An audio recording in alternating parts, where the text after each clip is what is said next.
Dobro došli na kanal Istina je negde tamo. Danas uranjamo u jedan od najepsnijih događaja srednjeg veka, prvi krstaški rat. Zamisli hiljade vitezova, seljaka i sveštenika koji kreću na hiljade kilometara dug put, vođeni verom i obećanjem spasa.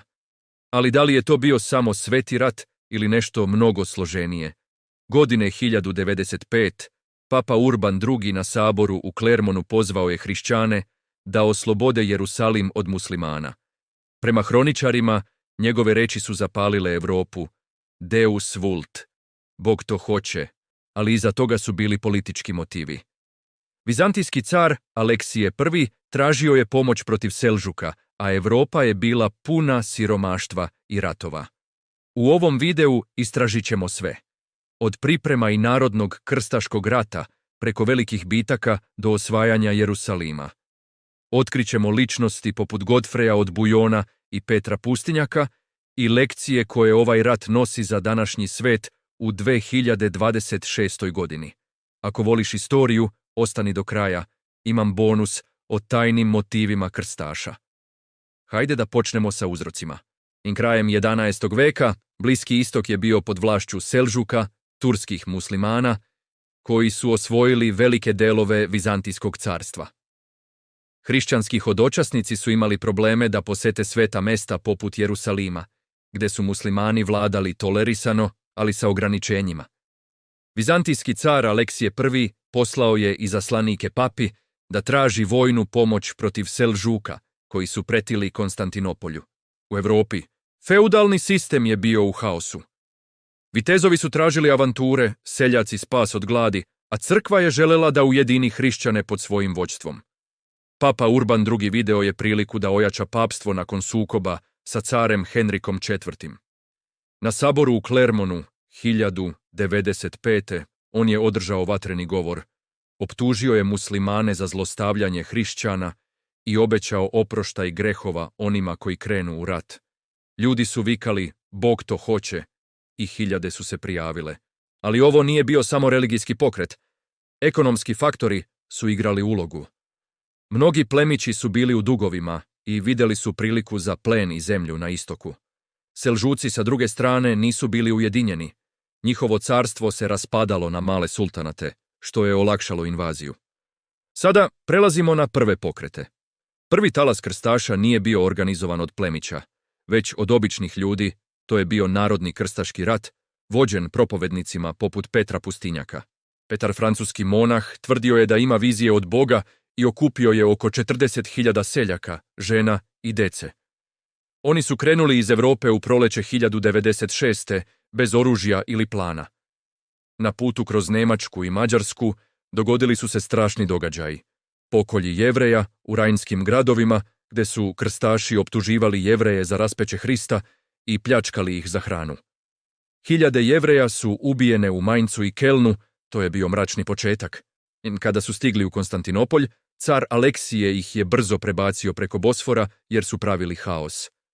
Ali Selžuci su ih čekali. U bitki kod Kserigordona većina je uništena. Petar je preživeo, ali narodni rat je bio katastrofa.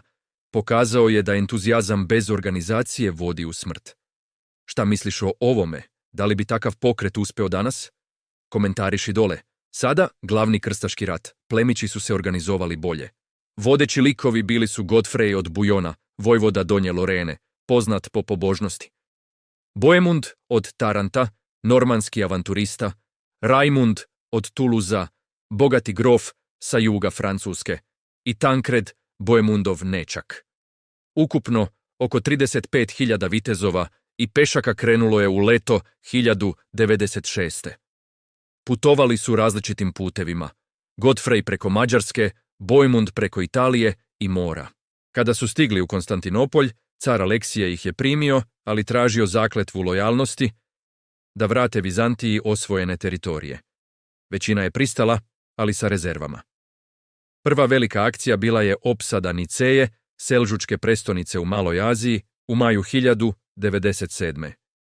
Krstaši su blokirali grad sa Vizantincima, koji su doneli flotu za jezero. Posle mjesec dana, sultan Kilidž Arslan se predao. Ali Vizantincima, ne krstašima, što je izazvalo ljutnju.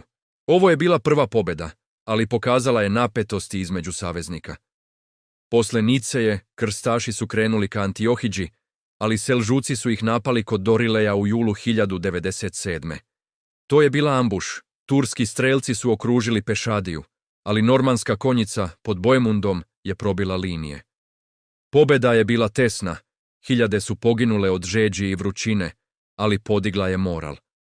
Put kroz Anadoliju bio je težak, glad, bolesti i dezertiranje. Stigli su pred Antiohiju u oktobru 1097. Antiohija, veliki grad pod upravom Jagi Sijana, bila je ključ za Siriju. Opsada je trajala 8 mjeseci, najduža i najstrašnija. Krstaši su okružili zidine, ali glad je harala. Jeli su korenje, kožu, čak i mrtve. Zima je donela kišu i bolesti. U januaru 1098. Bojemund je podmitio armenskog stražara da ih pusti unutra. Grad je pao u 3 dana. Ali onda, velika selžučka vojska pod Kerbogom stigla je da oslobodi Antiohiju. Krstaši su sada bili opsednuti unutra, gladni i demoralisani. Tu dolazi čudo. Jedan monah, Petar Bartolomej, tvrdio je da je u viziji pronašao sveto koplje, oružje koje je probolo Hrista. Ovo je podiglo duh i u junskoj bitki. Krstaši su izašli i uništili Kerbogu. Mnogi su vidjeli duhove svetaca u borbi. Psihološki efekat bio je ogroman. Posle Antiohije došlo je do sukoba. Bojemund je zadržao grad za sebe, kršeći zakletvu Vizantiji, a Rajmund je hteo dalje. Mnogi su dezertirali, uključujući Stefana od Bloa. Krstaši su krenuli ka Jerusalimu u januaru 1099. osvajajući manje gradove na putu. Fatimitski Egipat, koji je vladao Jerusalimom, ponudio je mir, ali krstaši su odbili. Stigli su pred Jerusalim u junu 1099. Samo oko 12.000 boraca ostalo je od originalne vojske. Grad je bio dobro utvrđen, sa Ifitikar ad Daulom kao guvernerom. Opsada je trajala 5 nedelja. Krstaši su napravili opsadne kule i ovnove. 15. jula probili su zidine. Masakr je usledio. Prema hronikama, ulice su bile pune krvi do kolena. Hiljade muslimana, Jevreja i čak hrišćana su ubijene. Godfrej od Bujona postao je zaštitnik svetog groba, odbijajući titulu kralja. Ovo je bio vrhunac rata, ali i njegov najtamniji trenutak. Posljedice su bile duboke.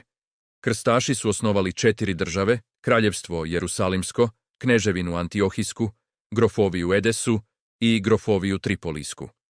Ovo je promenilo Bliski istok, ali izazvalo muslimanski džihad. Saladin će kasnije osvojiti nazad. U Europi rat je ojačao papstvo, povećao trgovinu sa istokom i doneo nove ideje, poput medicine i matematike. Ali cena je bila ogromna.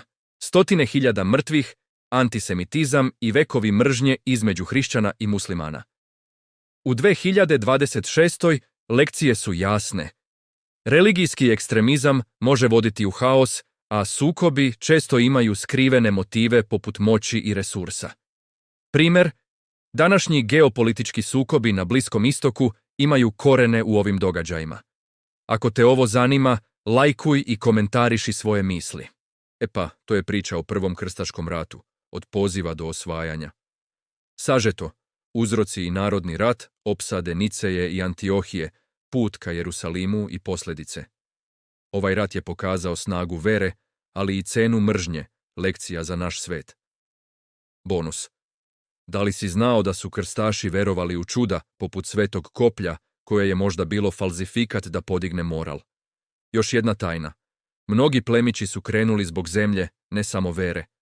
Bojemund je postao knez Antiohije i bogat čovjek. Ako želiš više detalja, u opisu je link za besplatnu mapu krstaških puteva. Hvala što si gledao do kraja. Ako ti se sviđa ova istorijska dubina, lajkuj, komentariši da li bi učestvovao u takvom ratu danas i pretplati se za sljedeći video o Drugom krstaškom ratu. Vidimo se uskoro.